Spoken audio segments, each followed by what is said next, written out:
Broadcasting on the Civic Media Radio Network, it's the Matt McNeil Show on your Tuesday, 952-946-6205, 952-946-6205.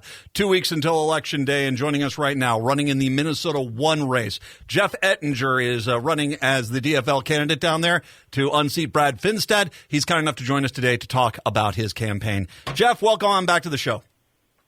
Matt, thank you for having me on again. My pleasure having you on. How is it? You've been all across that district in the last few weeks, I imagine. Absolutely. We're in Red Wing right now. We were in Laverne, which is the far west side by South Dakota, just a couple of days ago. It's a big district, South Dakota to Wisconsin, and we're definitely trying to get out to see a lot of the voters. As you've been out there once again, it's kind of one of those things frankly, there's a lot of things that have happened in the last 2 years that I think that you can point to the Democrats and say thank you. I mean, whether that's solving the pandemic, which was a pretty big problem there. We have this infrastructure bill that got passed, which is going to help I know that's a lot of projects in that district as well. I mean, the Democrats have delivered, and obviously you want to continue that tradition to deliver for the Minnesota 1. Absolutely. I would add to it the recent Inflation Reduction Act. I mean, I hear from voters all the time about how important it is to reduce health care costs, so finally turning Medicare loose to negotiate prescription drug costs and setting caps on insulin, and then all the great climate provisions in that bill. Really, I was just with a regenerative farmer here today in Goodhue County, and I think it's going to be really excellent both for us as auto owners or homeowners or as farmers to be able to take advantage of green provisions in that bill and also to accelerate progress in wind and solar energy. As you're talking to the farmers out there, and it's one of the things I do enjoy talking to the candidates that are out there, with a lot of ag territory there. The reality is that the markets, it's been tough, although there has been some opportunities out there. But the markets are starting to come around again a little bit at this point. When you're talking to the farmers out there, what are you hearing as far as their biggest concerns in regards to needs for their immediate future? I mean, a lot of them do have on the radar the fact that next year's a farm bill year again. And so, in chatting with Colin Peterson, who was the chair of the Ag Committee back when the last farm bill was instituted, there's definitely things that need to be tweaked in there, but probably not radical changes. And just overall, I just am trying to articulate a philosophy that certainly was different than my predecessor, Mr. Hagedorn, who was always going around saying you need to get big or get out in agriculture. And, I've really tried to be supportive of that. We need our smaller family farms, both for the benefit of our communities, but also I think they're just a valuable resource in terms of providing consumers with more food options. But one of the things it's obvious to me, Republicans have not helped the family farmer. I mean, as a matter of fact, many of these areas have voted for Republicans for generations now. And the Republicans have never really delivered. They've given massive tax cuts to the largest corporate farms, but that's not trickled down. And what you have seen is the family farm, the small farm, has been getting wiped out since the Reagan 80s, and it's only getting worse. When you have a farm bill here, you need to have people that are going to go in there and not just fight for the largest, ag producers out there, that the family farm, especially when you got, people with organics, people that are doing these farms that are going to farmers markets and just, keeping their, kind of doing it as a homegrown operation so that they can, fund this. I mean, that's where we really need to put the attention to, because these farms are getting wiped out left and right still. You're absolutely right, Matt. The other thing you find, we need the average age of our farmers is getting older and older, and the younger people coming in are very interested in regenerative, antibiotic-free, organic, natural, these types of options, and also just ways to get into the business, period. And in some cases, they're just doing grazing for operations, but we need to figure out ways to encourage both, the family farms that want to continue to have the next generation be involved, but also get new people into the industry. It's interesting you say that, because it's one of the most stark things I noticed in 2020 when I'd go out to rural Minnesota is I would see a Trump flag, but the only sign that outnumbered Trump flags was farm for sale. And you would see one Trump flag and 3 for sale signs on farms. And I'm like, do these guys not even see what's in front of them? I mean, the obvious reality there, getting new farmers out there, This is going to have to be, I think, I mean, we're addressing, I mean, how some kids go through school and they look at education that, you know, going into the trades again, we're starting to get more, hey, get back in the trades. These are good jobs. You know, I think we have to have a program that says, you know, you can go on out, get a pretty decent sized land and get out there and farm, but we need to make sure that we are promising margins that are going to make it worth it for that farmer. Absolutely. And Matt, you bring up a great thing about the trades, too. That's something I've tried to be involved with in my local community. I chair the Hormel Foundation, and we've created a 2-year scholarship program for all our grads from Austin schools. And those tech degree programs, really, there's a lot of jobs available out there, good-paying jobs.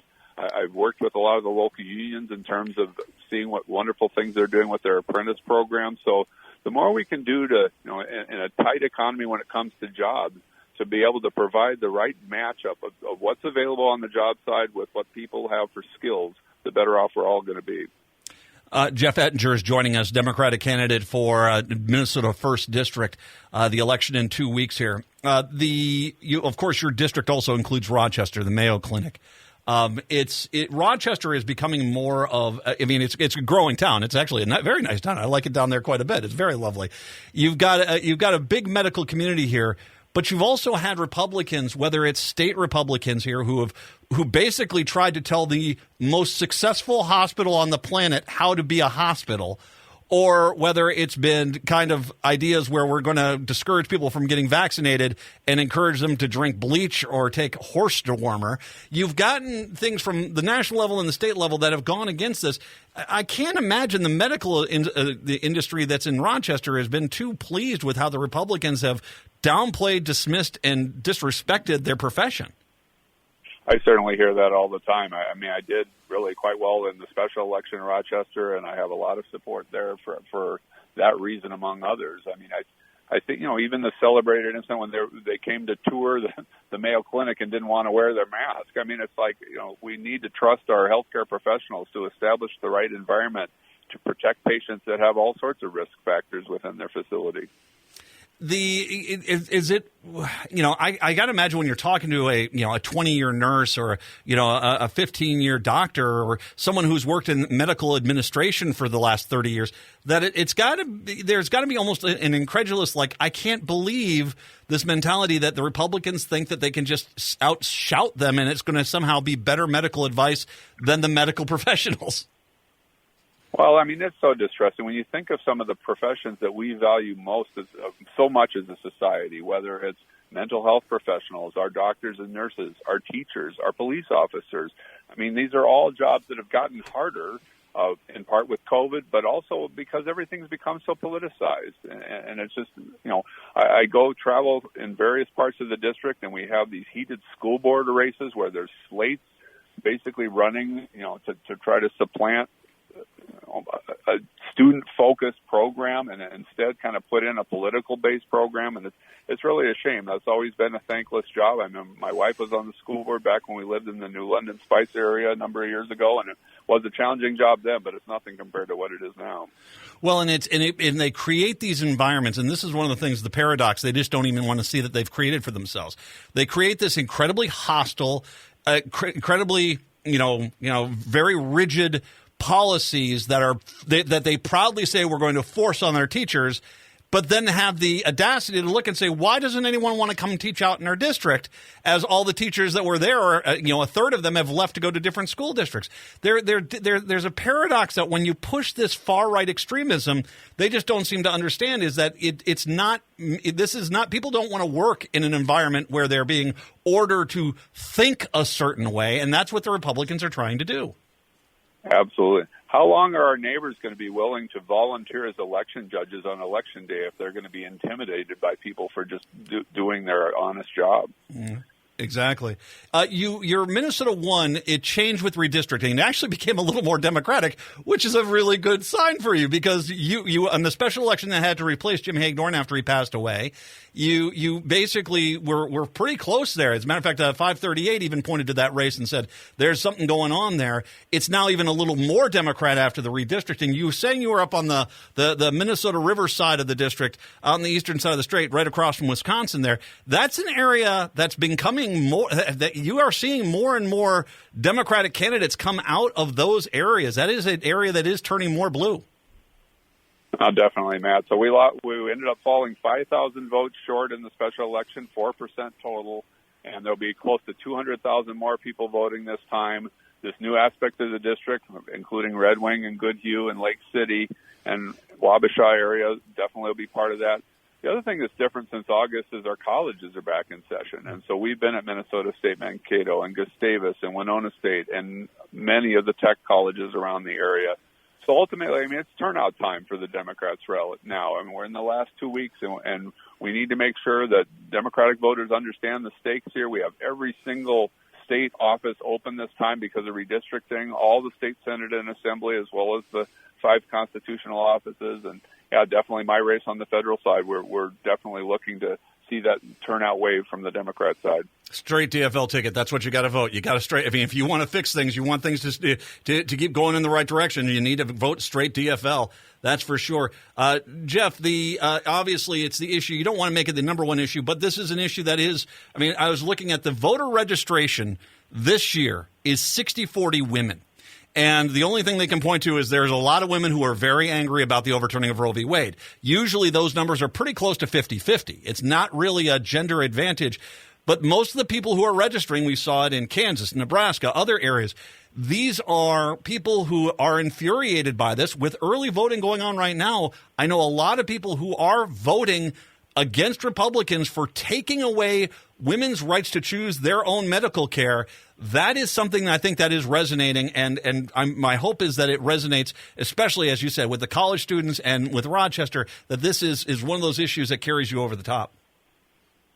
I mean, I certainly hear about it a lot. I mean, I've been running since March because of the special election, and so at that point, you know, everyone had opinions on abortion, but the case is still before the Supreme Court. There hadn't been the leaked decision yet.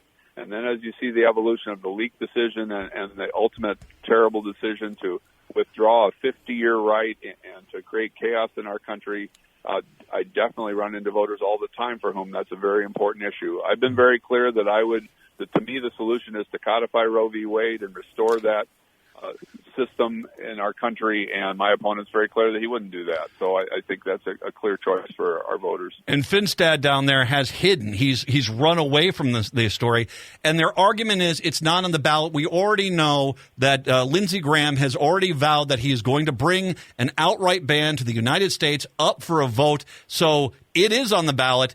If that ban comes up for you, Jeff, I'm presuming you're voting against it.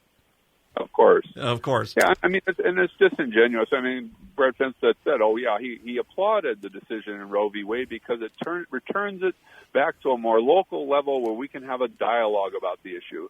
Brad was in the state legislature for 6 years already in Minnesota, and he voted over 60 times to restrict women's rights to abortion and contraception. So we know how that dialogue is going to go. That's just an attempt to dodge the issue. And it is, and he's dodging it. It is on the ballot. And I have a hard time believing that he wouldn't vote for it. And you brought up contraception, too. There's a lot of Republicans that have vowed to make contraception illegal in this country, and they want to bring up a bill to vote on that. So that's going to be there, too. Brad Finstad doesn't want you to hear about his opinion on that. Jeff Ettinger, he's putting it out there. He is not going to get in front of your rights, and I think that's an important thing to keep out there. Jeff, it comes down to it. It's voting. If everyone turns out, the DFL wins. It's just that simple. We need to get everyone out there to vote at this point right now. Absolutely, you really hit on it, Matt. And it's been wonderful to be with some of our great statewide office holders. Governor Walz has been down in our area. Senator Klobuchar came down for 2 stop visits. Senator Smith's been down, and just all the great local candidates as well. So there's door-knocking efforts and calling efforts all the time here, and we're going to push it hard through these last 2 weeks. He is the right person at the right time. It's Jeff Ettinger down in Minnesota 1. I want to say this, Minnesota 5, Minnesota 4, Minnesota 3. The DFL is going to win there. Don't get me wrong. Go help those people locally, but get on down. Help out Jeff Ettinger down in Minnesota 1. Jeff, what's the website people should go to if they want to help out your campaign? Yeah, it's EttingerForCongress.com. Thanks so much for mentioning that, Matt. EttingerForCongress.com. Jeff, all my best down there. It's a turnout game, so everyone in Minnesota, 1, you got to get out and vote. Jeff, all my best. Continued success here, and let's get that big win in 2 weeks. Thank you very much. Thank you, Matt. Take care. Jeff Ettinger, Minnesota 1 candidate, for Democrat of the Day. Let's take a break. Come back. It's the Matt McNeil Show.